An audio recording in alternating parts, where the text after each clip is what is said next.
I should be able to like not just manage my calendar and my emails and generate documents, but also if I have a receipt and I need to file an expense report, I should just be able to paste my receipt into Cowork and then forget about it. And Yeah. Cowork to understand that like this is a receipt. I'm in a business environment.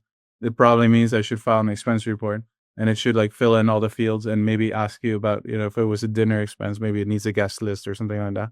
Um, but if I paste in a receipt and I put in some names, I expect it to do the whole thing autonomously. So again, like I want to be lazy and I don't want to put in effort into this stuff because nobody likes filing expense reports, right? So we want to make sure that like in the systems that matter, that you do transactions in every day. Hi, and welcome back to the show. This week we are talking Microsoft 365 Copilot Cowork. This, I think, is the most exciting thing happening, certainly in the Copilot and Microsoft 365 space at the moment. A massive step change in tooling and capability. And we talked to Bas, who's one of the lead engineers working on it, about the architecture, how it works, how it differs to Anthropic's Cowork, and also some of the features that are just around the corner, different model choices. Really interesting conversation. Many thanks to Bas for jumping on the show and sharing so much. And many thanks to Crestron, who are the sponsor of this podcast. Really appreciate all their support of the community. On with the show. Hey everybody, welcome back to the podcast. Really excited to record this one. This is my new favorite tool for sure. I've been really excited about it. We're going to talk about Microsoft Copilot Cowork, and I think we've got the best person to talk about it. Bas, do you want to just introduce yourself? Yeah, thanks, Tom. It's a pleasure to be here. My name is Bas, and I'm an engineer on Copilot Cowork. I basically started the project here in Microsoft. And before that, I was working on Copilot Studio on the agent platform. I Yeah. want to obviously we're going to get deep into Cowork, but just give us a bit of your background, because I feel like you were doing this before the rest of the world caught up with Copilot Studio and Power Platform and agents and all that kind of thing. Yeah, sort of. I joined Microsoft late 2014, and I've been a software engineer, the whole time basically. And I worked on different parts of like business applications and Dynamics, as well as some parts of Power BI, and customer insights. And then there is something called AI Builder. It's sort of low code AI tools that are integrated into Dynamics and Power Apps and so forth. And then I switched to Power Virtual Agents, like maybe it's like, I think 6 years ago at this point, something like that. And been working on sort of AI and seen the evolution of chatbots and that have now become these, more autonomous agents. So yeah, super excited. Awesome. And more recently, you were kind of focused on Copilot Studio pre to Cowork. Yeah, that's right. I was like the Power Virtual Agents that transition into Copilot Studio, and I sort of seen that LLM transition even before. I think before ChatGPT was cool, like a year before, we had an OpenAI model, like a GPT-2 that we were hosting somewhere in Azure, and we had it answer some like random questions, but the model wasn't capable enough, and it definitely wasn't able to do grounding properly and so forth. So it was like there's an early preview of what was coming, but we didn't expect that. Like I think nobody understood that if you just throw more compute at those models, that they just get better. And now we've learned. Now we're here. Mm. Awesome. So you were the or one of the kind of initial instigators of the Cowork tool. So talk us through that story, because obviously traditionally Microsoft has been heavily involved with OpenAI and the OpenAI models, and now, and Satya's kind of said over the last couple of years, more of a multi-model approach. So this is using the Anthropic models in the case of Cowork. Yeah, in principle, right now, Copilot Cowork exclusively uses Sonnet and Opus from Anthropic. But there's like our strategy in general is to be able to run these workloads on the best model that's available. And so that may mean that we will change, the provider or the technology that we're using under the hood for that model if we can deliver a better user experience with that. So we're not necessarily like hard tied to one of the vendors, but we feel that at this moment for the scenario for Cowork, that the Anthropic models do a bit better. And can you share, like, at what point did Cowork come out? Because obviously Anthropic launched their version of Cowork earlier this year. Is it similar timeframes for you at Microsoft, or were you thinking about this earlier, later? We're thinking about it, or like even as early as October. But the models, it wasn't like the scenario wasn't quite there, and the models weren't quite there. And so like we had it a little bit, I would say, on the back burner. And then like early this year, we kicked it into full gear. But like the product right now, like the Copilot Cowork like system and code base and architecture is all very new. Like it was rebooted. I say mid to late January of this year.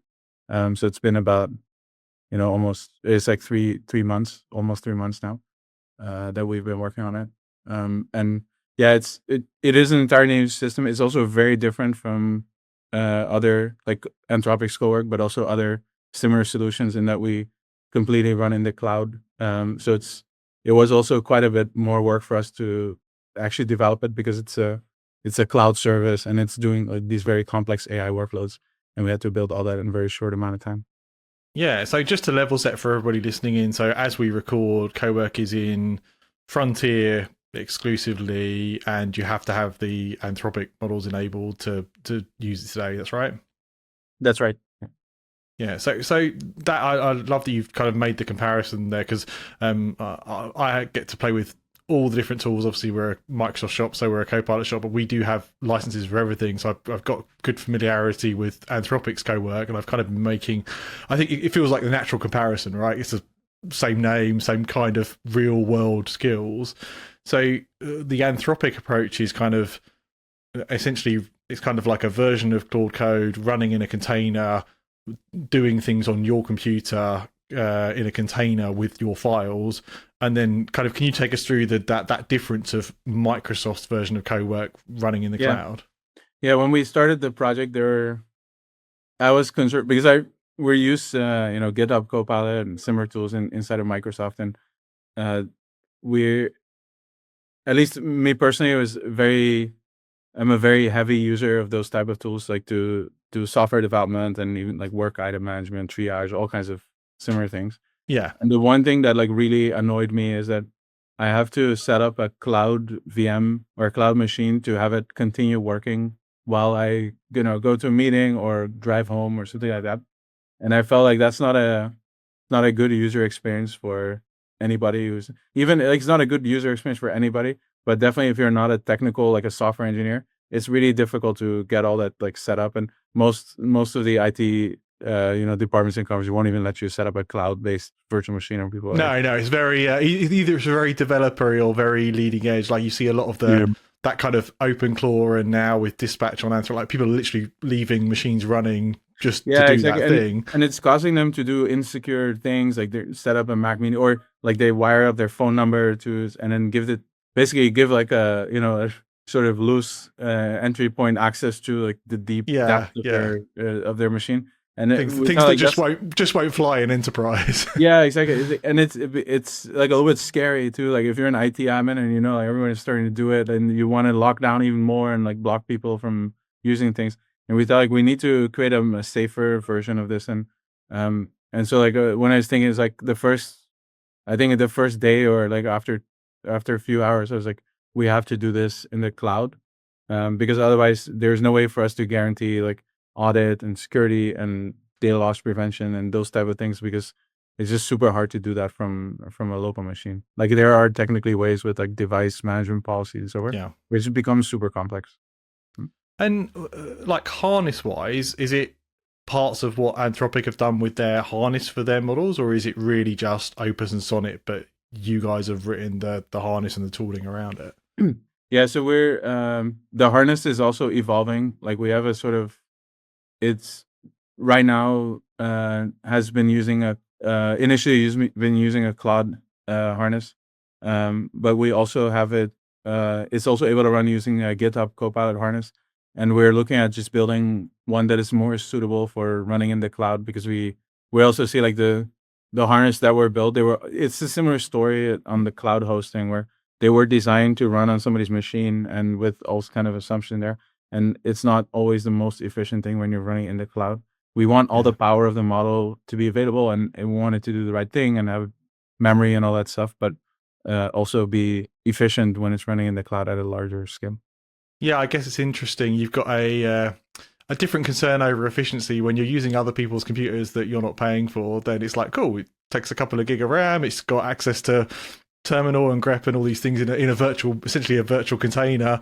Like that's not a problem, like compute wise, but in a model where it's running in Microsoft's cloud, and potentially you're going to have, well, more than likely going to have tens of millions of users, if not hundreds of millions of users. So suddenly that scaling gets really interesting.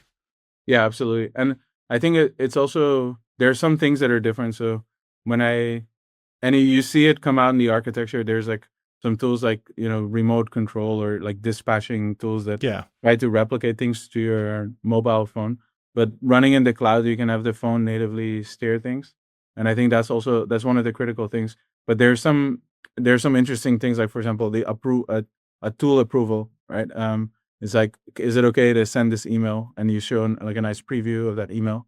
Yeah. We don't want that to expire at all or like get removed. And for us, like, when you were building the backend architecture, we don't want to keep this container alive forever. If you may never decide to respond to that email prompt. So we have to also make some trade-offs and like shut down the VM. But we still, when you come back to the UI, we still want you to see it was going to send the email. When you send the email, you want to, actually go and send the email and then like spin up the VM again and so forth. So there's all these trade-offs that make it much harder to build sort of a large scale cloud system. It's not only about like performance and cost. It's more about, even the semantics of how things move around when you're running in the cloud. Yeah. So like you mentioned like tool use there, and like, I think that's one of the things that, like, when I first got Cowork, I was like, I feel like almost this is the experience that the marketing story wanted to tell before. Like I got in there and I could be like, create a Teams meeting between Lindsay tomorrow at 11. Bang, off it goes. Like, do me a summary of my diary, send it to me every day at 9 a.m. Bang. Not like, here it is, you can copy paste it. Here it is. Like it feels like a real big jump for me as a user in terms of what it can do, and it feels very slick in terms of its access to the Microsoft stack, like way slicker than I've seen previously. So how are you kind of connecting that essentially virtualized Cowork instance to all that tooling? Is that all via Graph? How's that work? Yeah, we predominantly use Graph APIs today. So the interesting part is like I think at this point we've created a sort of proprietary, when I say AI optimization layer specific to this workload, because we use quite a bit of AI in developing like Cowork itself. Yeah. And as part of that, I'm always looking at, like, I use it a lot myself, but we also get like the signals from the customer feedback and so forth.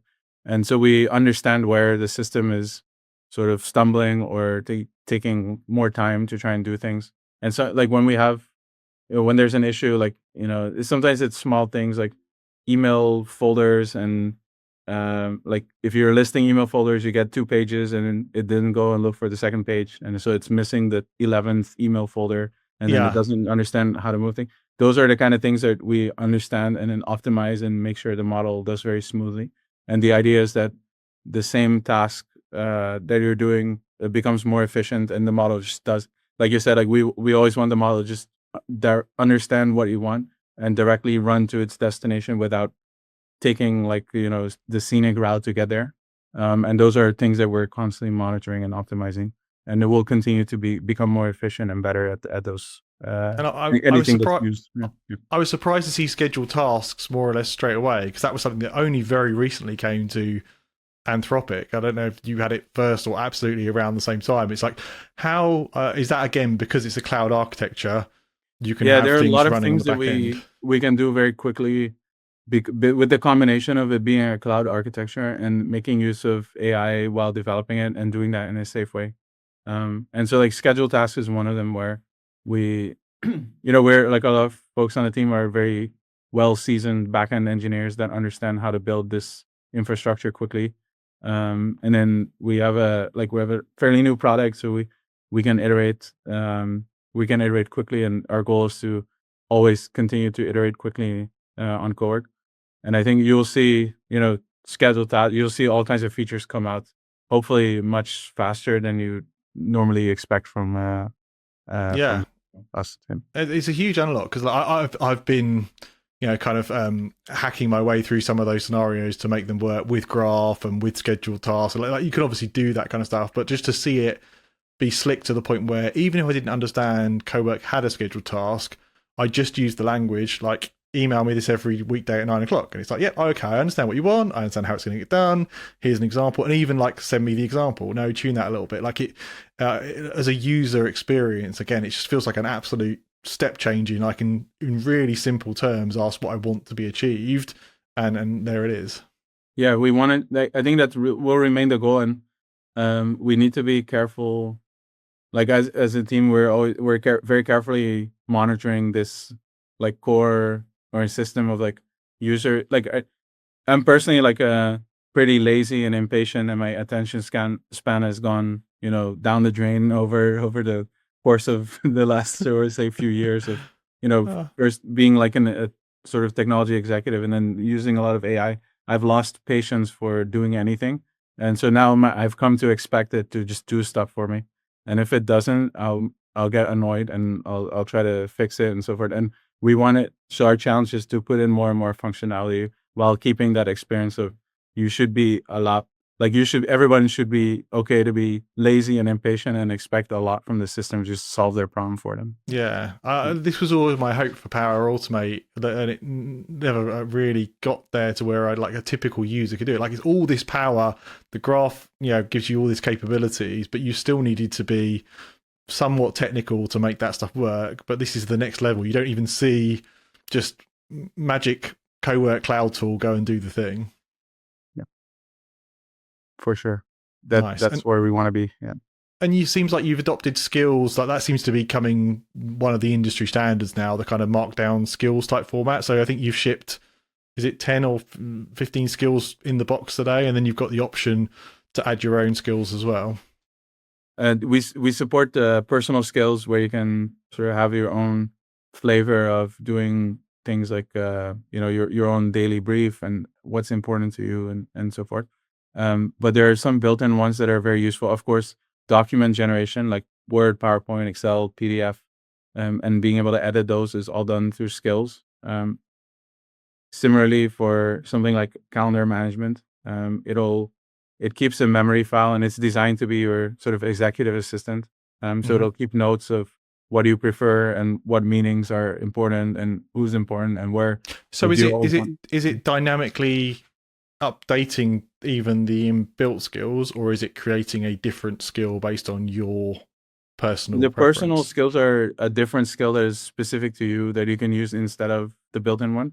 The built-in one though, like for example, the calendar management has its own memory file where it's personal notes for you for the use of calendar management. So interesting, cool. So even if you don't go as far as making your own skill, it's still going to listen to your prompts and your preferences and add that to a kind of memory for that scenario. Yeah, exactly. So like calendar management, I use it like twice a day, and at this point, I can just like when I invoke the skill, it gives me a report of all the things that it wants to do, which is like accept these, decline these, and you have these 4 conflicts, and for them, I recommend this option. And for these 2 where I cannot resolve it, I know that I can ask that person to reschedule that meeting.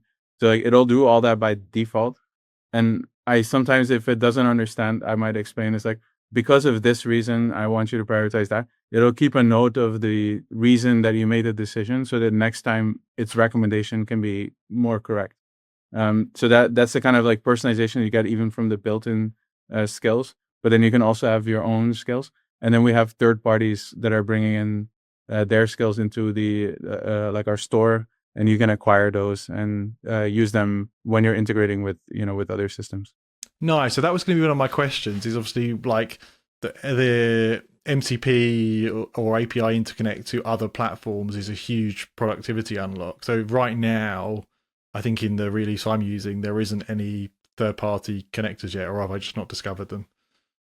Yeah. So for this was one of the first things we were thinking about that is very important for our product is I should be able to like not just manage my calendar and my emails and generate documents, but also if I have a receipt and I need to file an expense report, I should just be able to paste my receipt into Cowork and then forget about it. And Cowork to understand that like this is a receipt. I'm in a business environment.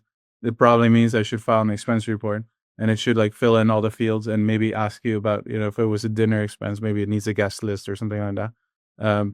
But if I paste in a receipt and I put in some names, I expect it to do the whole thing autonomously. So, and again, like I want to be lazy and I don't want to put in effort into this stuff because nobody likes filing expense reports, right?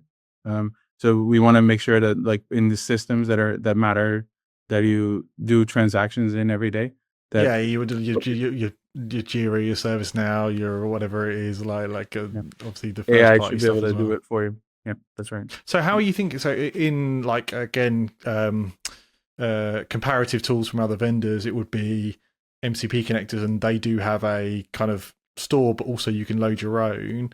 In Cowork, again, because you're managing it, is it going to follow that same model of like working with having an authorized connector with a partner?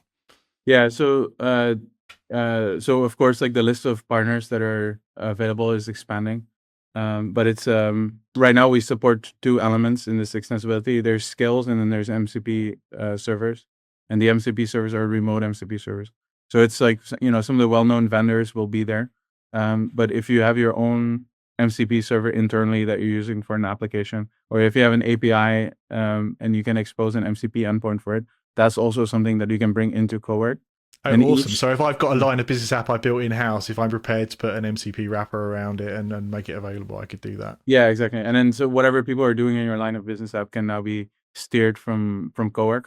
And also information that's being retrieved. You can like there's a connectivity to Fabric, and a lot of those will just output, like Cowork will execute queries and get data, and then can use that data to do other things. So you can then use it to, I need a spreadsheet with this, or I need a forecast on this data.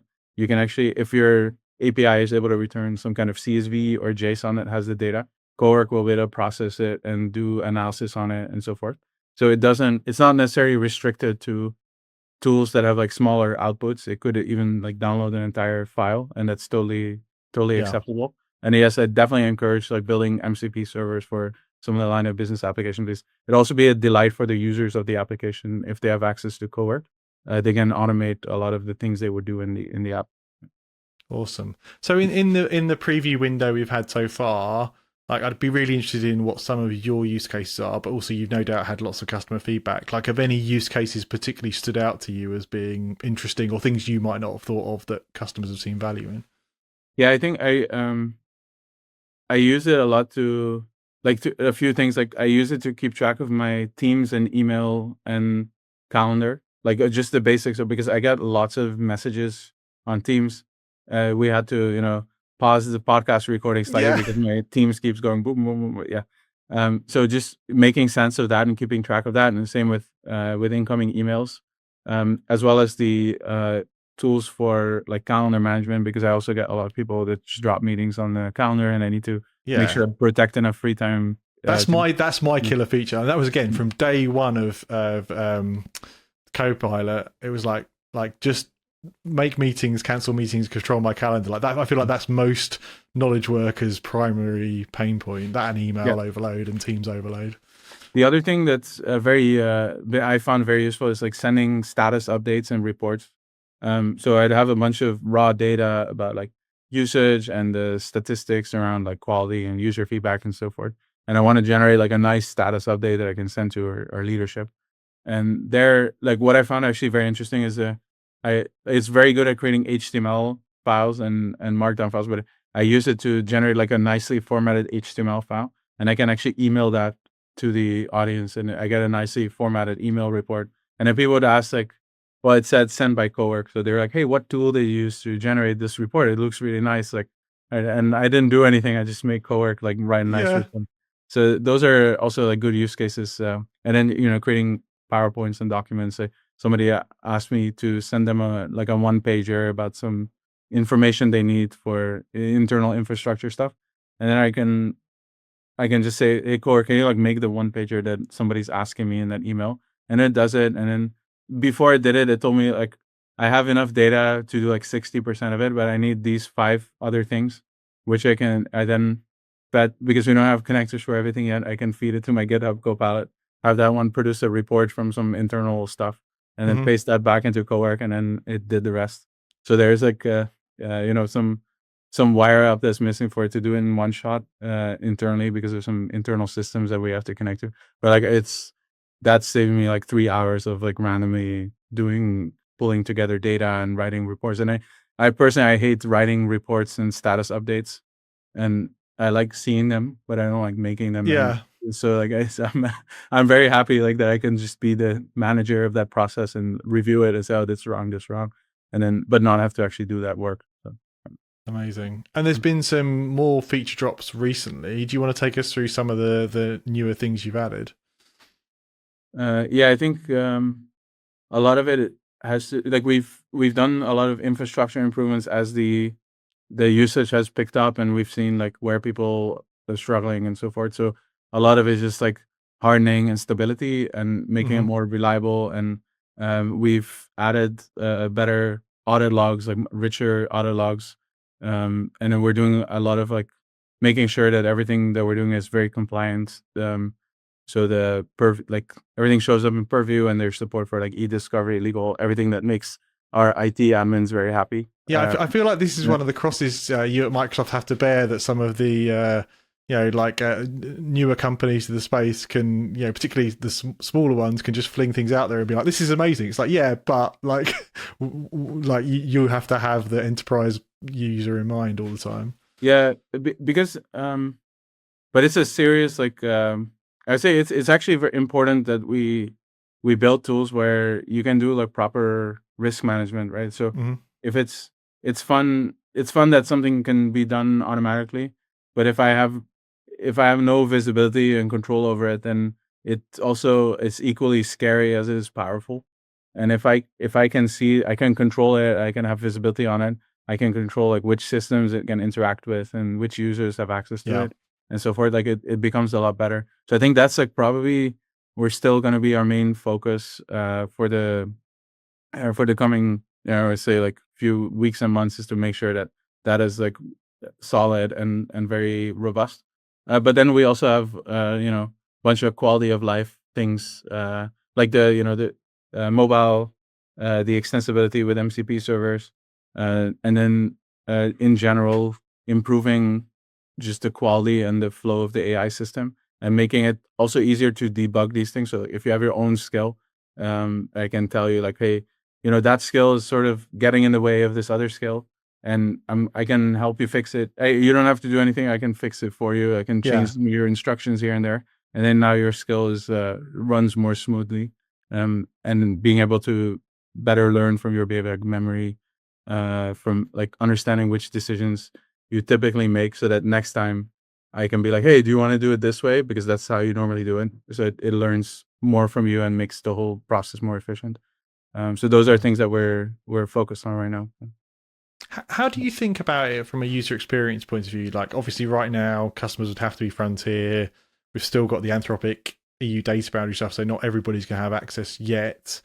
But like, when people do have access, when would they use Copilot and when would they use Cowork? Like, do you foresee they live more in, because Cowork, I feel like, can do the same things Copilot can do and more. Yes, there will be some things that we'll announce on this in the future. Unfortunately, I cannot speak to like. That's fine. So the next podcast, Bas. Yeah, the next podcast we'll talk about it. Yep. Yeah. I think that's really interesting. Like, kind of one of the Achilles heels of the multi-model, multi-tool world is like, I know the business users I talk to are not following all the podcasts and all the feeds on, is it, do I want to use Sonnet or do I want to use Opus or do I want to use whatever it is, 5.4? So like, I feel like more and more that needs to be, for a business user, pared down to like, here's the experience. Yeah, exactly. And Cowork, like the default is auto, and auto is what we see works best for most people. And then we also have some adjustments to the, like if you start doing deep research or certain, like we might throw in some Opus here and there to make it higher quality depending on the task that you're doing. And so we try to, like, as long as you select auto, I think over time that'll be the best experience for any user. in general, like Yeah, no matter yeah. what. Don't get me wrong. As a power user, I like it because I can be like, oh, let's see what's better. Like, I'm not paying for the compute, so I'm like, I'll just use whatever I want to use. But as it scales, I guess from a Microsoft point of view, and you've got your own first party models for certain use cases as well, I can see where it would be interesting to optimize auto to be like, we have a great model here that's really efficient for this, and for this one we need this model, and for this one we need this model. Yeah, that's right. And we'll continue to like iterate and evaluate that, and because we have or say like the large scale, we can make that investment and make that determination and say like for this scenario this is best. Yeah. Awesome. Well, Bas, anything else you want to leave people with in the community as far as things to try or feedback or anything else? No, I would just say be as lazy as possible. Basically, stop. Like this is quite a transition. Like we even our own like in our own engineering team, we noticed that like just the entire way of working has changed, and everyone has become like a sort of manager of the agent, and we've all sort of we've come to increase our expectations of like what the system can do. And I feel like if you've been on the Copilot journey, you kind of have to reset yourself again and retry everything that you might have tried and said, oh, it's not ready for that. It's not ready. Like it's a whole, even though it's very Copilot Cowork. It changes how you work, because even in the past, like we have Copilot, we'd ask questions and it can do some basic interactions, but at this point it can automate like entire tasks. Like for me, like half of the emails I get at this point, I think I can just throw at Cowork and it would resolve it in a way that's like at least it does. So people are worried that sometimes the AI, it may not be perfect, but the baseline is not perfection. The baseline is how you would do it, and you're probably doing 100 the baseline for a lot of us is it's not going to get a reply at all. So already like some reply is better than no reply. Yeah, and sometimes no reply is better than Well, it depends on the reply, I suppose. But I think there's like something to be said, because for many things they're fairly straightforward, and like you'd spend time typing out like menial things that you no longer have to do, and then also navigating between tabs and systems, go here, click there, do this, and so forth. Like those things, making them go away. Like for me, it saves at least, I would say, like 10 hours a day, because it's kind of weird because I also work a lot, but like when it literally saves me that amount of time, because of every hour there's some stuff that I'm doing with it that makes like a bunch of work go away, and that's like at least every hour it makes at least an hour of work go away, and I can focus on other things, and that's like the magic. And I would definitely encourage people to try and set the bar very high and don't do manual work. Like try to make the AI do it first, because you also get better at understanding it and learning it and being able to prompt it, because it's very good at following your instructions. And the better you get at writing those instructions, the smoother the experience will be, and you become basically this AI manager. But it requires some practice to get there. Yeah. Awesome. Well, Bas, thanks for jumping on the pod. Really great conversation, and I'm really impressed with the preview of Cowork and what's shipped so far, and I'm really excited for what's coming. So yeah, when the time's right, I'd love to have you back on again, and we can talk about the stuff you can't quite talk about yet. Yeah, for sure. The team, I will say, like we have a small but very passionate team, and we're all very excited, and we're using it every day, and we love the tool as well. So, Awesome. Thanks a lot, Bas. Thank you.